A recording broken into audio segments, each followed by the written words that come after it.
This video is presented by Western and Southern Financial Group, a game plan for your financial future. Every great team starts with a strong foundation, and your future should too. With life insurance built like a championship roster, Western and Southern helps protect what matters most so you can focus on winning today while planning for tomorrow. Whether you're just starting out your journey, building your dynasty, or ready to retire like a champion, Western and Southern has the right play for your life stage. Visit westernsouthern.com to get your free life insurance quote today. Western and Southern, built to win. The Giants and the Raiders battle for the number one overall pick in the 2026 NFL Draft. The Raiders come away victorious. And by that, I mean that the Giants won this football game. Final score of 34-10. The top five graded players that we had for the New York Giants. Safety Dane Belton was their top graded player with a 90.4. Edge rusher Brian Burns, a 90.3. Wide receiver Wan'Dale Robinson, a 78.3. Linebacker Bobby Okereke with a 77.5. And then Austin Schlotzman with their center with a 73.2. Jackson Dart in this game, a 76.1. On the Raiders side of things, offensive tackle Stone Forsythe with a 77.7. Cornerback Darian Porter Jr. with a 75.7. Wide receiver Trey Tucker with a 72.9. Cornerback Eric Stokes a 70.7. Safety Lonnie Johnson Jr. with a 70.7. And then Geno Smith in this game, a 51.7 overall grade. Dalton, your stat that told the story here. Obviously, we could talk about this one more from an NFL draft perspective, given the fact that if the Giants would have lost this game, would they have locked up number one? I believe they would have clinched I think they would would have locked up the number one overall pick if they would have lost this game, because even if they win next week and the Raiders would have and the Raiders would have lost, they would have owned that tiebreaker for the number one overall spot there. But instead, now the Giants win, the Raiders now have the number one overall pick as it stands today.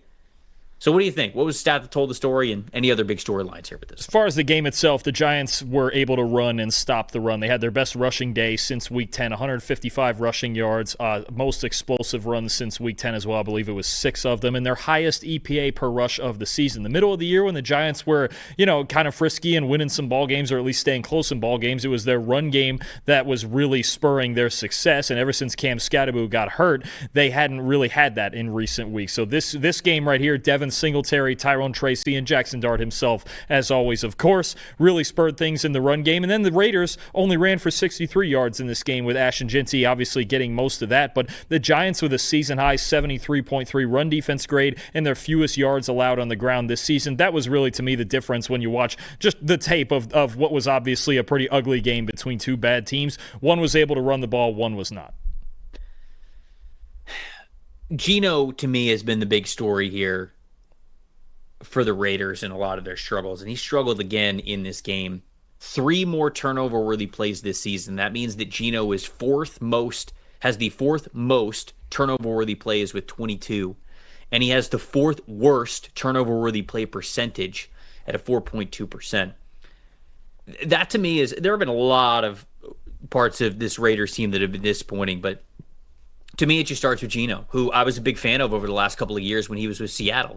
Was it perfect from him? No. I mean, he started off He started off the 2023 season really hot. First 8 to 10 games, played really well. Second half of the season, not so great. Started off 2024, beginning of the season, okay, it was very up and down. A lot of turnover-worthy plays to go along with some big-time throws. But then the second half of that 2024 season, he played very well. I liked the idea of bringing him in to be that bridge quarterback for the Raiders, but he hasn't been the bridge quarterback that we've wanted him to be for this team. He has, in fact, been instead one of the worst quarterbacks in the NFL. And I think that goes into games like the ones we just saw, the record that they currently have. They have the least amount of wins here with 2 wins overall on the season. And to me, it's just that's the stat that told the story, is the way that Geno has struggled, the way that he has put the ball in harm's way. You're not going to win football games like that. And I think that they were hoping that if Geno was going to struggle, they'd be able to lean on Ashton Jeanty, and that absolutely has not been the case. Now, of course, we know that the running game isn't all on the running back's shoulders, but Jeanty hasn't been great just as much as their offensive line hasn't been great, and we just talked about how Geno hasn't either. It just has not been a good offense overall for them. On the other side of things, for the Giants, most impressive to me was Brian Burns. Not just the 1.5 sacks that he had in this game, but you look at some of the pass rush numbers, 4 pressures, 11.3% pass rush win percentage. He wasn't the best pass rusher on this day, but 83.1 run defense grade. I think it just shows how well-rounded this guy is and how talented of a defensive lineman he is. So was impressed with Burns throughout this game. And as a most disappointing, it kind of jokingly, but not jokingly, said that the Giants not tanking harder. I mean, you look at the Raiders. All of a sudden, Brock Bowers is on IR. Okay. Now, all of a sudden, Max Crosby is on IR when he doesn't want to be on IR, and he just played the previous week. Oh, he has a knee injury that needs surgery. Yeah, okay. All right. Sure. Giants didn't tank hard enough. They didn't want it enough, Dalton. That's what it was. John Spytek and the Raiders, they wanted it. Tom Brady, he wants it. And now we're sitting here where the interesting part is that the Raiders play the Chiefs next week. And the Chiefs, as we know, are very bad. And the Raiders haven't had a lot of opportunities to beat the Chiefs over the last 8 years. So there's some players that might want to make sure they stick it to the Chiefs because they haven't been able to over the better part of the last half decade. So it sets things up to be very, very interesting if the Raiders end up winning next week against Kansas City. Travis Kelce might get 15 to 20 targets in that game also. Right. As far as the Raiders go, see the Giants to me, because they already have a quarterback, I'm not really worried about them picking first or second or third. I get the trade bit, but it's like, okay. The Raiders, there's 3 big questions we have to ask. 1, is Pete Carroll going to be the coach? 2, which quarterback do they prefer? Because it sure feels like they're taking a quarterback. And 3, is Max Crosby going to be on this team next year? Because obviously he wanted to play this week, and him sitting has caused a lot of friction there, and obviously this team is a long-term project now.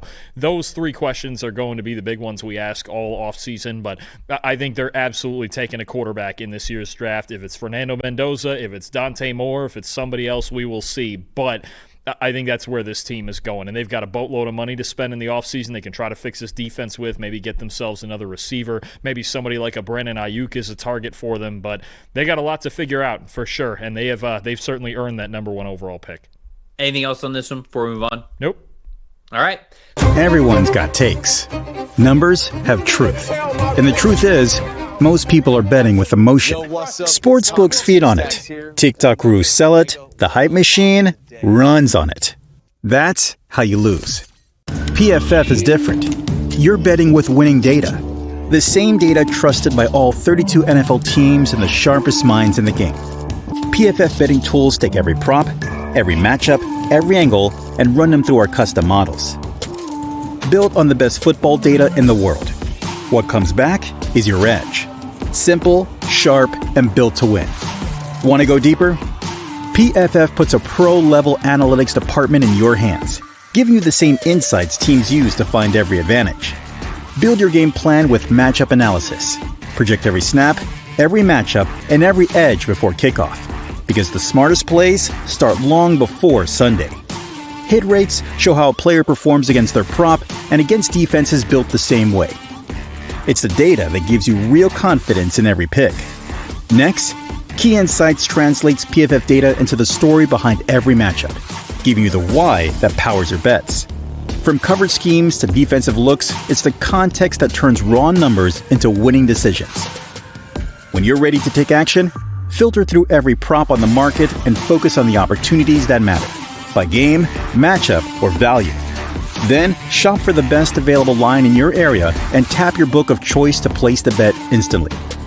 Everyone's got takes, but now you've got truth. Bet with data, win with PFF.